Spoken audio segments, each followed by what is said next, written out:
अगर आपको जानवरों की जबरदस्त कहानियां पसंद हैं तो कोमोडो ड्रैगन से मिलना तो बनता है। ये कोई आम छिपकली नहीं है बॉस। जरा सोचो, एक ऐसी मखलूक जो मोटरसाइकिल जितनी भारी हो, दांत ऐसे जैसे गोश्त काटने वाली छुरियां, और उसका काटना बिल्कुल जहर। कोमोडो ड्रैगन दुनिया की सबसे बड़ी छिपकलियां हैं और उनका शिकार करने का अंदाज भी उन्हीं की तरह दांसू है।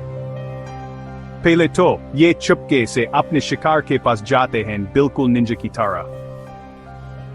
फिर बिजली तेजी से हमला करते हैं। बस एक ही बार ना काफी होता है।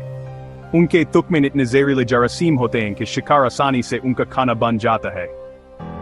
क्या खतरनाक चीज है बाय। लेकिन असल कमाल पता है क्या है?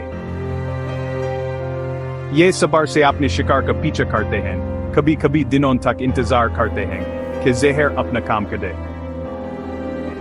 ये बिल्कुल असली जिंदगी की पकड़म पकड़े जैसा है, बस फर्क ये है कि ये बहुत ज्यादा खतरनाक होता है।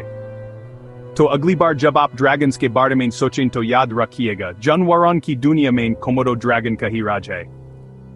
और ऐसी जबरदस्त कहानियां सुनी हैं तो लाइक का बटन दबाओ और सब्सक्राइब करो।